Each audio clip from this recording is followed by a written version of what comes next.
Lust and Lies, and on today's show, we're going to talk about the signs. How do you know if you are in a good relationship? Now, not a perfect relationship, but a good relationship. Signs that you're in a healthy relationship. All right, so here we go.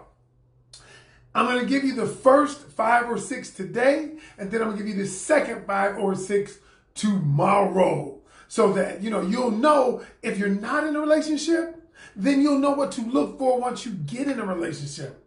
Because if you don't have the things that I'm going to talk about in a little bit, then you'll know that the truth is that I might not be in a good relationship. All right, so here we go.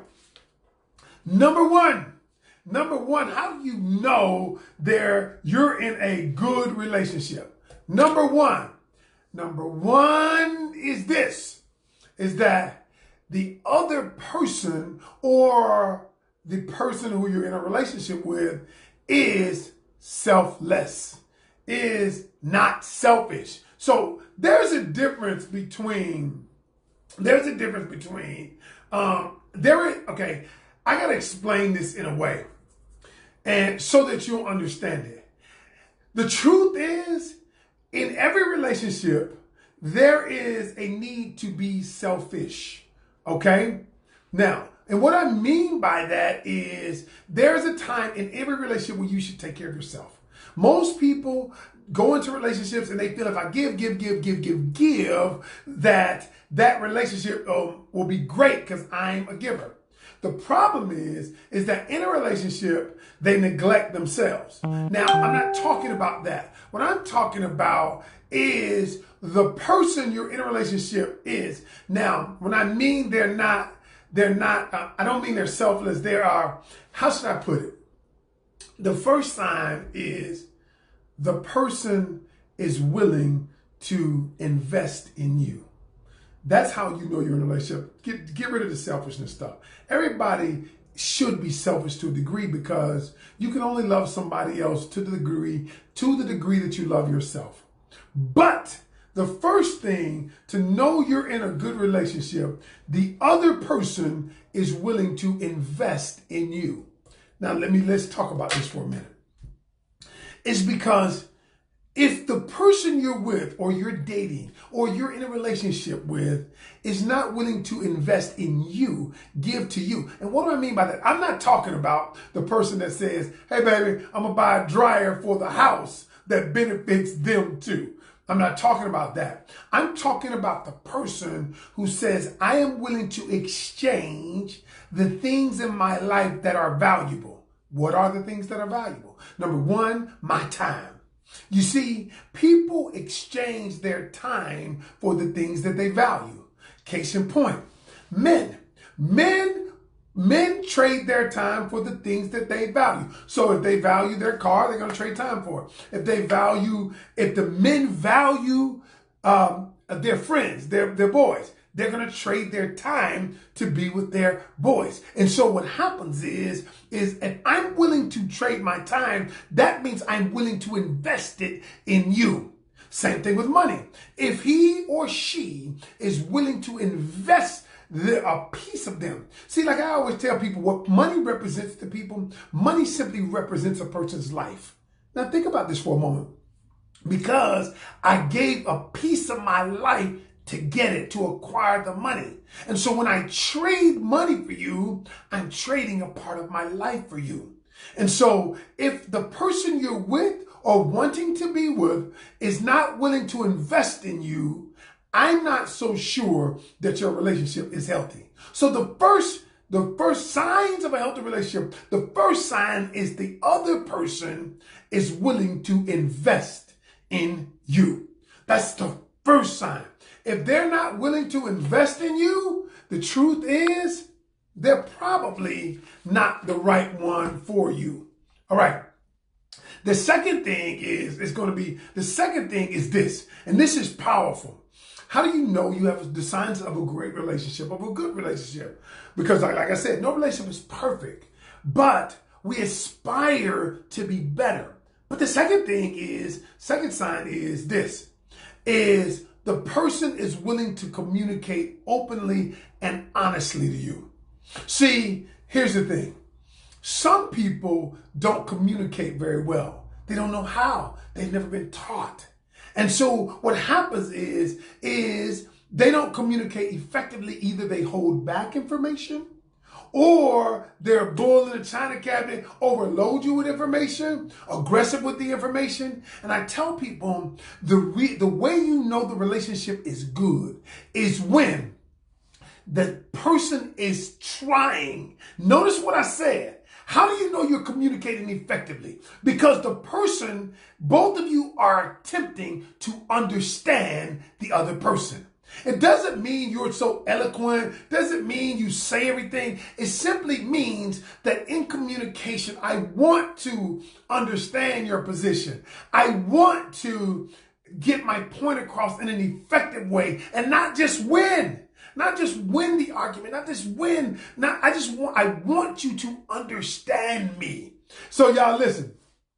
So I'm watching Love is Blind. So it's a Netflix show. A couple people said I should watch it because something we're planning, y'all. We are planning something big. So I watched the show. And on the show, I don't know how many of you have watched it. If you haven't seen Love is Blind, you should see it. I think the premise of the show is super dope. Because what the premise of the show is that they're saying two people meet and they've never seen each other. So what you do is you spend time with each other, just talking, without the distraction of the world, your phone, without the distraction of the physicality of people. You don't know what the other person looks like. So I have to connect with you based on our thoughts, our emotions, how we feel, how our dreams. It was deep. I like the idea.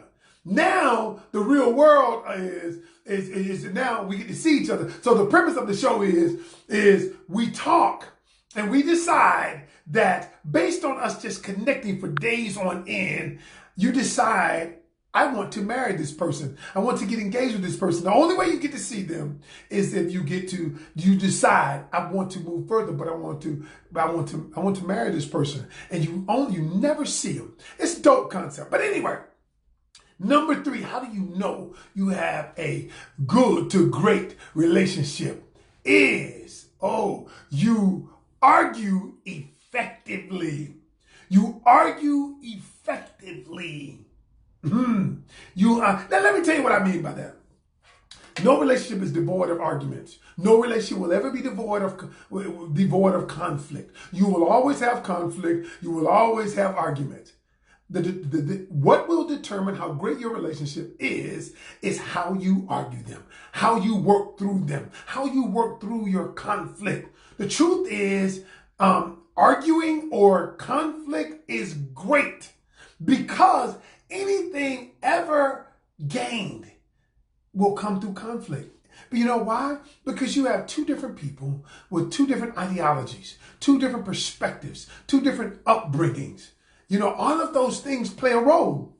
And so that's why I said the relationships that last are the ones who can effectively navigate conflict, who can effectively navigate arguments and disagreements where, number 1, we want to maintain the relationship, and number 2, solve the problem. So in my leadership book, I used to do leadership trainings around the country. I did a whole section. I used to do a whole seminar on how to handle difficult people. And the one thing I used to tell people is solving conflict, working through conflict revolves around 2 things. Number 1, maintaining the relationship. Because the truth is, if you solve the problem but destroy the relationship, what good have you done? Or if you maintain the relationship but don't solve the problem, what have you done? What you've done is you have not mastered the tenets of problem solving. Because the truth is, problem solving revolves and evolves around those 2 things. If number 1, maintain the relationship. Number 2, I solve the problem. And I use this example. Here's the example. If my neighbor, I have two good neighbors on both sides. I love my neighbors, all right? If their dog came into my yard and say my wife had a garden or we had a garden and the dog just kept pooping in the garden, well, that might work good. But if the dog kept bringing up her tomato plants and scratching them up and digging them up and all of that. So when I go to my neighbor, I have two things I need to do. Number one, I got to solve this problem, all right? Number two, I got to maintain a relationship because I like my relationship with them. And so I have to be diligent about working through conflict in a way that does those two things. And when you're in a good relationship, and this is the thing that my wife said something last Wednesday that was so profound. She said, the truth is, Ken, what changed our relationship around was when we began to focus on the solution.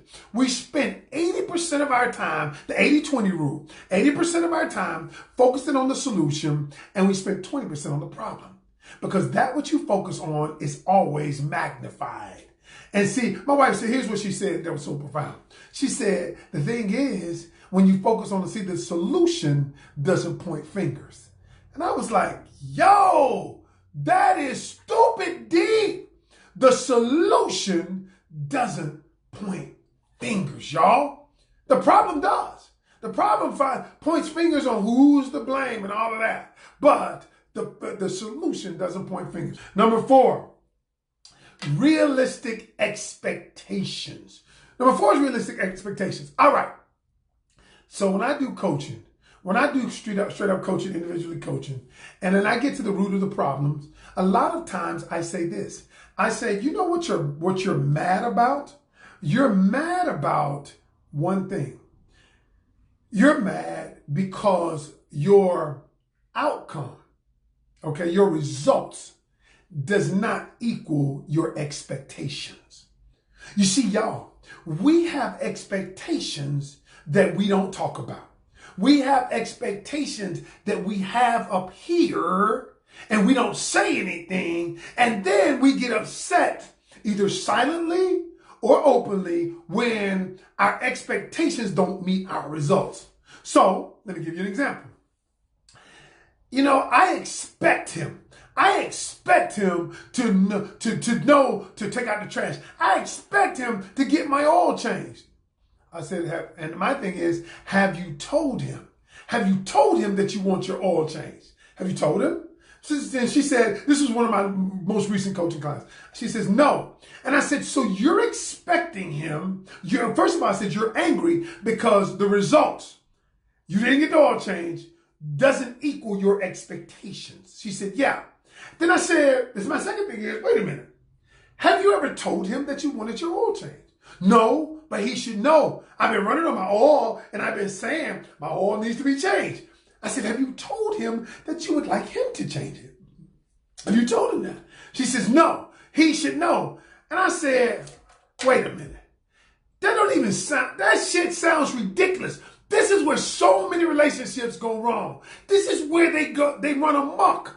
It's because their results don't equal their expectations and you're expecting somebody to read your mind. None of us are gifted with telepathy. None of us. So why is it that you expect somebody to read your mind? Why is it that but you have never told them? So you're right. You're right, Lillian. You have to make your expectations crystal clear. The problem is this, is you don't want to say it. A lot of times you don't want to say what your expectations are. You don't want to say it. And so you silently get mad. And why is it that people don't say it? You know why people don't say it? You know why they don't say it? Okay. Because if I say it now, for whatever reason, people believe that that's an indictment on me. I shouldn't have to say it. Now I'm begging you to do something for me. No, you're not. What you're doing is you're just simply keeping the lines of communication open, keeping the pathways open so that there's clear communication, because I often say lack of communication leads to miscommunication. It always does. The more you hold it in, the more the other person is not going to know it. The more the seed is planted, the seed of resentment. The seed of resentment is planted when there is no communication. So if there's lack of communication, it always leads to miscommunication, y'all. So you say to yourself, I ain't going to say nothing. I'm not going to tell him, or I'm not going to tell her. And then when you don't tell them and your expectations don't equal your results, you know what happens? You get angry, and the seed of resentment and anger begins to grow in you. Next thing you know, you're mad, and it's going on and on and on and on. And the other person doesn't even know why you're mad at them. You ever got mad at somebody, your partner, and they didn't even know you were mad? And all of a sudden, I've done this to my wife before, and I'm like, what's wrong? Nothing. I'm like, what? I know it's something wrong with you because I can clearly see that you're acting differently than you used to act. Okay, than you were acting like 30 minutes ago.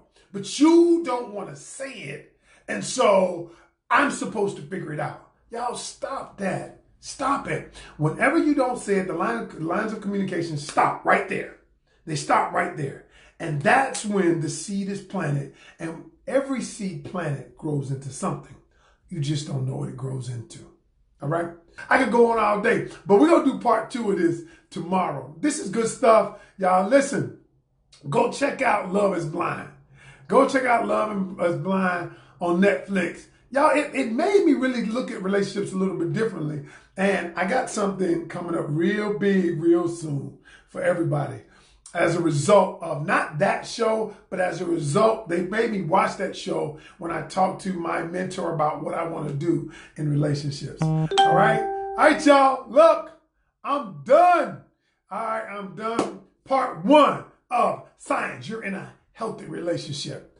All right, until tomorrow, I'm Canion, your host of Love, Lust, and Lies. All right, y'all. Remember this. Every journey starts with one step. Take yours today. I'm out. Peace. Y'all be good.